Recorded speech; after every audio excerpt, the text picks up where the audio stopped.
Hello everybody and welcome to a brand new episode of Minecraft here in the realm of Heroes Landing. In our last episode, we came down to this village and cleared it all out, put some placeholders in action here so that we can build up this town in our own vision. With that being said, I've already gone ahead and built up a couple of these in creative, and I'm really excited for what we got going on. I'm going to be bringing in a lot of elements from the cherry blossom biome up here down into this village, and really just kind of making this place a nice, beautiful surrounding. I'm really excited for how this is going to look. We're going to also let some of our villagers free. We have them trapped in a little hole over there. Let's see if we could see the torches. I think they're just back here in the corner. Maybe that's them up there. I'm not entirely sure. But yeah, we have some villagers trapped, so we'll be letting those go today. We'll be making this pretty functional as well, so I'm super excited for what we have in store. And you might have noticed that we've already gone ahead and built up this beautiful bridge. I'm really excited for how this came out. I love all the white. I will say that this part right here is a little noisy, like the actual part that you walk down is a little noisy. I wish we had some different white blocks that we could kind of blend in with these that aren't so noisy. That's the best word I can think of to describe that. But I think this bridge came out really nice. I actually really like the way it kind of sits here. It's very regal looking, and all that white polished diorite really looks really nice. So I'm really excited for that, and it's kind of just a nice lead into our village. I would also like to note, before we get started here, today is the first day that I'm ever going to be using Lightmatica. I'm actually really excited for using this because the way I've been building is building in a creative world, taking a ton of screenshots and then trying to work off of a million different angles of screenshots, trying to get the right angle that I need to like count things out. So today I downloaded and installed Lightmatica, and this is going to be the first time that I'm using it. I know the community is kind of shifting away from using Lightmatica and kind of just freestyling things, but unfortunately I'm just not that skilled, so I'm actually really excited to be using Lightmatica. Let me know what you guys think in the comments below. I'm really excited to hear what you guys kind of think about, like, you know, building freestyle versus building in a creative world and bringing in the schematics over into a survival world. I'm excited to hear what you guys kind of think about that. But I'm really excited, so I think what we're going to do is take this first build here at the entrance of our town, get our schematic loaded up and into the place here, and we're just gonna start this thing. We're going to start this episode off right. Okay, and so there we are. We have our first schematic loaded up, and you guys can kind of see it in the world here. This is what I'm looking at. So we have this beautiful little farmhouse. Obviously, it's not built yet, right? We can walk right through this, but I'm really excited to use this schematic because I mean it shows us right where every block is that we've already placed in a creative world. We have like the little foliage out front and stuff. But yeah, I just wanted to show you guys kind of this in the world because I don't think I've ever seen in a survival world people actually show the schematic. They always just build it in a time lapse, right? So I just wanted to show it real quick. So this is the build that we're going to be doing, and we're going to be putting a nice little wagon and horse stable here on the left side of things. That way when people kind of come down into the village, they can leave their horses here, and they have, past this nice little cottage and into the village itself, which we're going to be doing a lot of work into. But I just want to get, our horse is kind of just sitting out here. We have a couple of villagers that are wandering around as well. So I want to get this cottage built up, this little wagon and horse stables built up as well. And then we have a bunch of projects to do, guys. I want to do a whole redo of the fields out here, and I want to do the whole village all in today's episode. So without further ado, let's get into the time lapse and build up these two builds.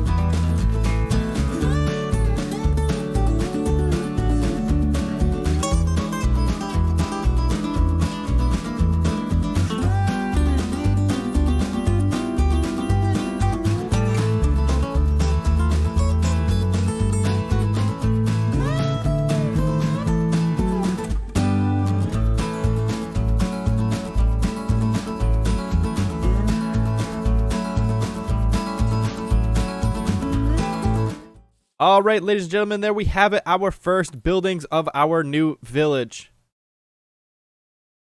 Anyways, we have a first village here, nice little cottage with our stables here. You can see our horses already set up in there, and yeah, these things are looking really nice. Obviously, you could tell we need a road in here, and we probably need some like foliage and some flowers spread around. But I like these buildings kind of sitting here. These look really nice, and if we zoom out using our little free cam here, yeah, this looks really nice sitting here with this bridge. If you imagine the road kind of stretching up and connecting over yonder, this is gonna look really nice, especially when we get some flowers in, some more buildings and everything.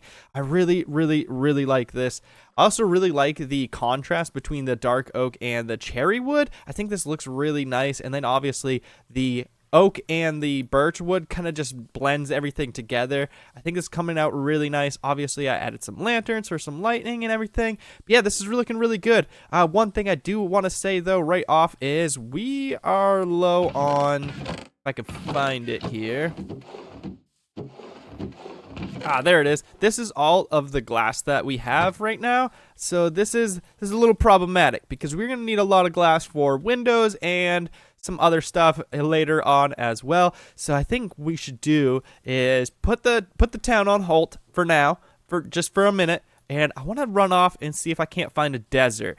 Because we're going to need a lot of sand smelted down into some glass because, yeah, like I said, guys, we're gonna need a lot of glass for our next build over here. So, yeah, let's run off and see what we can't do.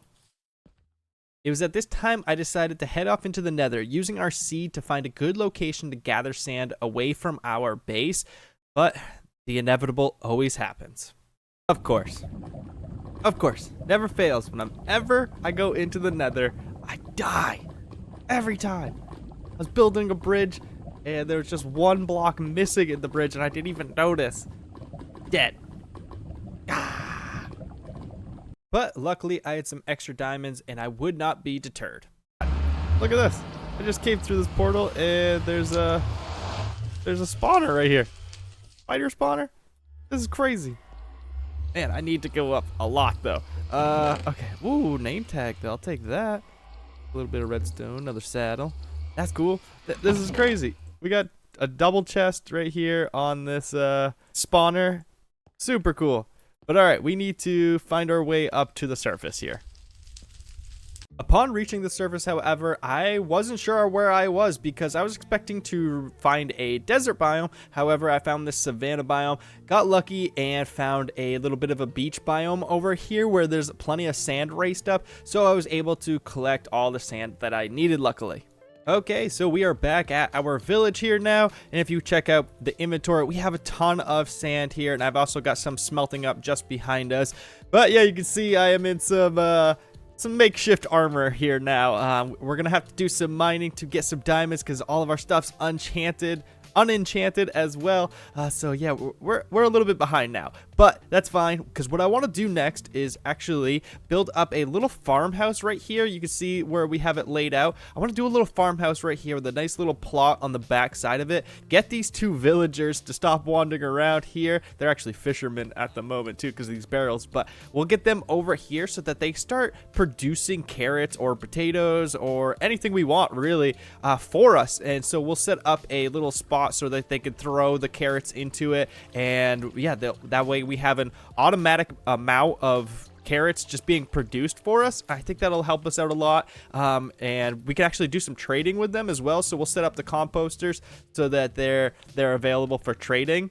And that way we can start getting emeralds and getting easy levels as well using these guys. And I think if we put like a little cute little dock maybe or something on the side here, they won't fall off into the water. So that'll be good. And yeah, I think this will come out really cute. So I'm going to jump back into a time lapse and build up another build over here.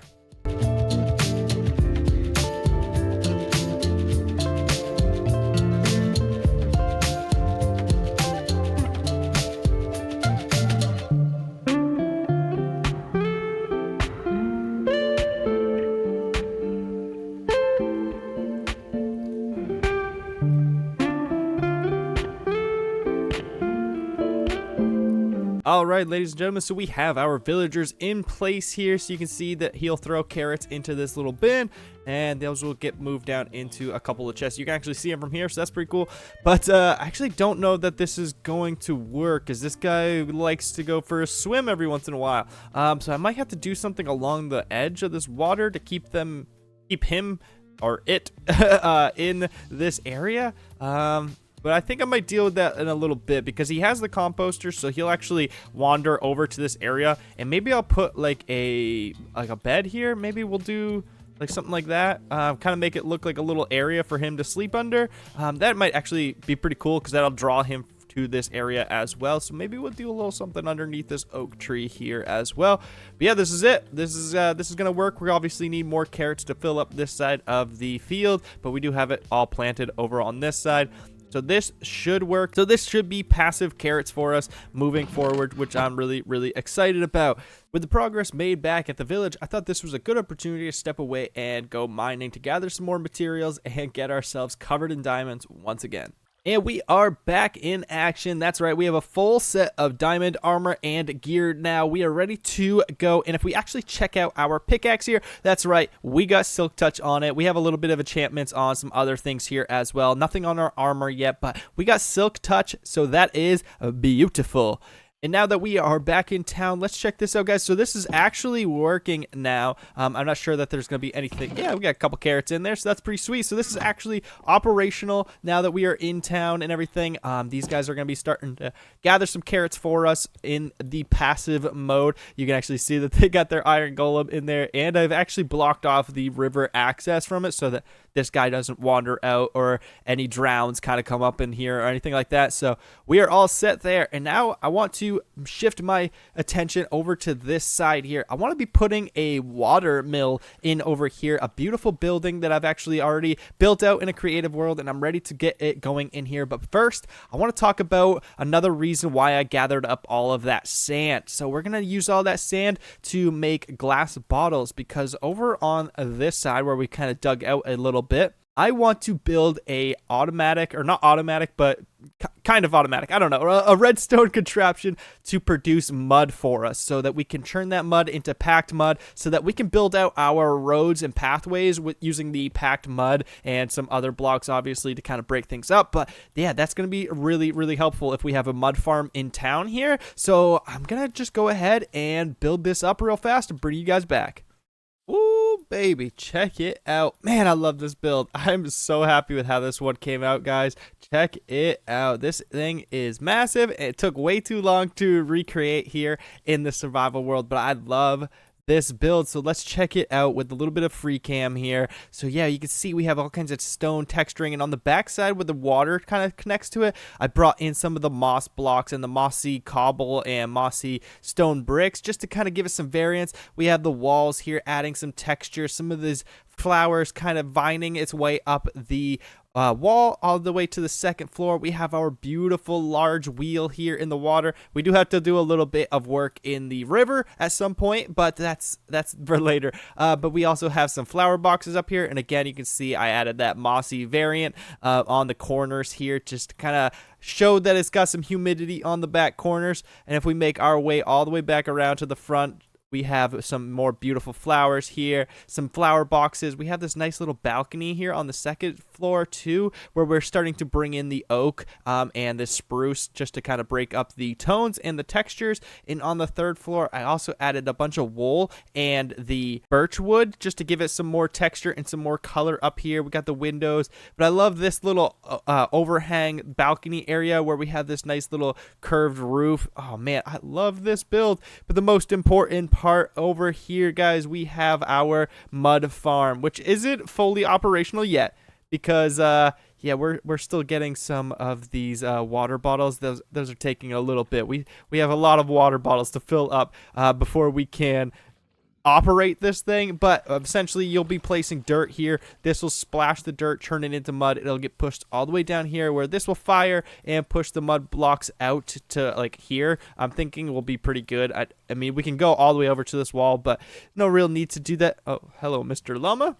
Nice to see you too. But yeah, check this out. We have a nice little lattice work here on the roof. We got some hanging lanterns We also have some of these nice little windows up here to just give us some natural light. And I love this build. I can't wait to make it operational with all these water bottles. And no, I haven't done an interior yet before you yell at me. But this is mostly just a farm that I can operate here. So eventually I would like to just kind of block off the second floor, add some torches and stuff up there so that, you know, it's lit up well enough. We don't have to create a mob farm up there. But this is almost operational. Like I said, guys, we just need to fill those water bottles. But also with our mud, in order to turn that into packed mud, we're going to need a lot of wheat.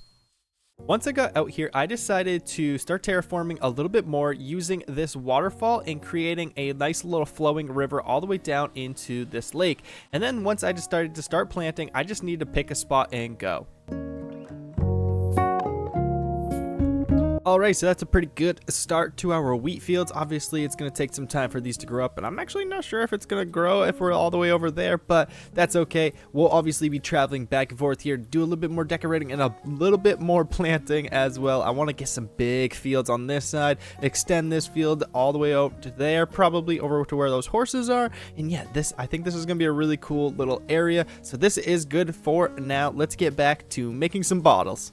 Okay, ladies and gentlemen, this mud farm should be fully operational at this point, full of bottles. So we have a bunch of water bottles there. If we break away this here, you can see we have a bunch of empty glass bottles, as well as in this hopper, and then the dispenser on the back side of this also is full of empty water bottles. It'll shoot up into this water stream, getting a full water bottle dropped back down in here. This is all full of water bottles and into this dispenser. So if we start placing dirt here, you can see the water bottle shot out, and now we're getting mud. This is fantastic. Just like that, we are getting mud bricks, and once it gets, or mud blocks rather, and once it gets down to that red torch there, you can see one more, two more.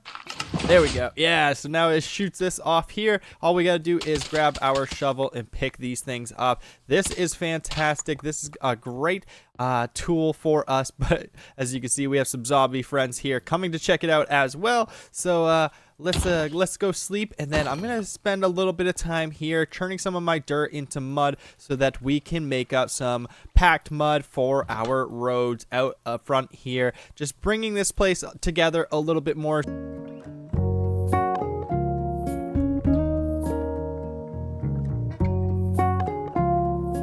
Alrighty, things are starting to come together, guys. We started our path here. You can see I've extended it out to just about this house, and it's going to start turning to the coarse dirt once again. I think we're going to bring in some pod salt and stuff for the stalls here, but you can also see I've started to decorate a little bit as well. So let's go on into the town. Like I said, guys, things are really starting to come together. It's crazy how just a little path can really just kind of start to make that town feel alive. So we have it stretching across the bridge here and into our little villager farm there and over to our mud farm. I've actually extended it all the way over into the mud farm, and I'm thinking we could do some little decorations over here in this corner where we kind of have like a little retaining wall all the way around. So things are really starting to come together with just a little bit of pathway. But what I want to do now is actually bring the path up into this area and build up our second villager farm. So I'm thinking actually, so I have this one kind of built on a 45-degree angle currently, but I actually think I'm going to change that up a little bit and just kind of have it like a staggered building versus this angled building. I guess you guys will see that once it gets built up here, what I'm actually talking about. But yeah, I think that's the plan for this next build. And like I said, I'm going to extend the road up through here and connect it up to this build. Get some more villagers out of their little hole over there and into a farm. So let's get right into it. Alright, so let's check it out, guys. I have expanded the road all the way up to our new villager farm here, and this thing is looking beautiful. So we have it fully decorated with all the cherry flowers around. We have one of the saplings as well. We have some of the azalea bushes and everything growing up here. There's no interior yet. I know you guys are going to hate me for this, but we don't have interiors yet, but we will eventually get around to that. I just want to get the infrastructure in place today, but yeah, check this out. So we have a little awning on the side here, and if we come around to the back side, we have our potato farm. And in our potato farm here, we have a villager working his way around. I've only have a few potatoes to plant, so once those grow up, he can start planting these around. He'll grab a full inventory, and you can see he's actually talking to another villager over there. So he'll be tossing those into that bin, and so we really just need to make a way on the inside of this house so that we can grab our potatoes. And as you see here, we have our chests and everything.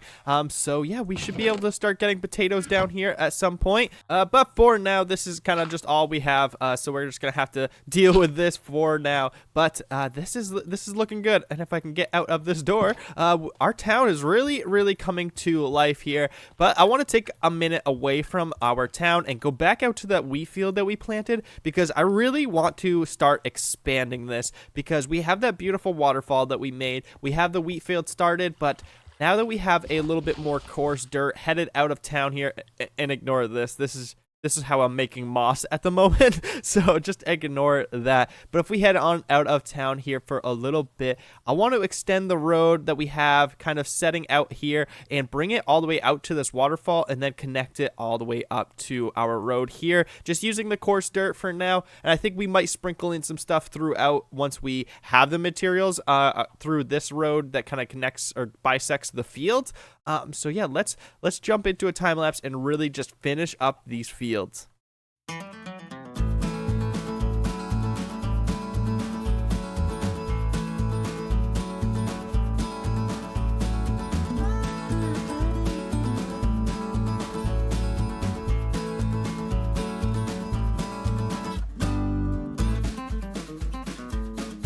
Up here just below the waterfall, I think this would be a really cool spot if we clean up this little area right here and kind of make this like a little bit of like a ritual site, or maybe just like kind of an offering site. So if we bring in some like cut stone and stone bricks and stuff and kind of lay it out as a little platform just below this waterfall, I think this will be a really cool little visiting spot that we can create here. So I'm gonna go ahead and do that.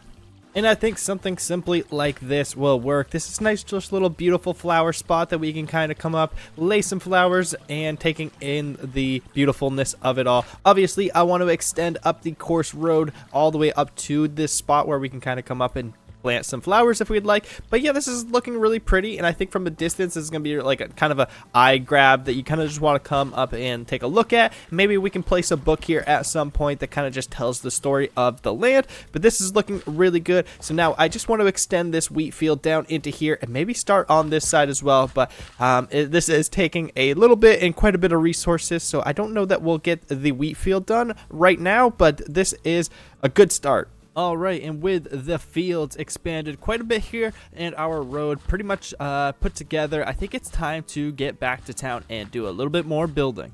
For this build, I decided to keep things relatively simple, bringing in the stone base and then extending up oak and spruce as kind of like the trim of the main building, bringing in dark oak for a little bit of accents on the walls, and then extending it into the roof line. And then for the roof itself, I used the brick and granite that matches the cherry wood roofs pretty well, but it doesn't blend into them too terribly. It doesn't overdo it really. So I think this build came out pretty cute. Alright, and with this cute little build in place, let's go ahead and do an interior so that we can get some mending trades set up. Alright, so let's go ahead and take a look at the interior as we step inside here, guys. You can kind of see that it's unfinished, but we do have some bookshelves over here. I want to put the regular bookshelves in these slots, that's why it's like that. But then we have a couple barrels where we'll be able to throw some books as well. As we have our little villager in here behind the counter getting ready to work. If he will... It'd be nice if he would give us a mending book, but he's saying no. But we have a little bit of a bench space over here so you can sit down and kind of read under some foliage. This corner is looking a little bare. I'm not entirely sure what to put in here. Maybe just some more bookshelves or something, but I'm not entirely sure yet. We also don't really have the materials to fill this corner out yet. And all right, guy, give me a mending book. No mending book. But unfortunately, that's going to do it for me in this episode, guys. I hope you did enjoy, and if you did, make sure you hit that subscribe button. Give me a thumbs up on the video, and I will see you guys in the next episode.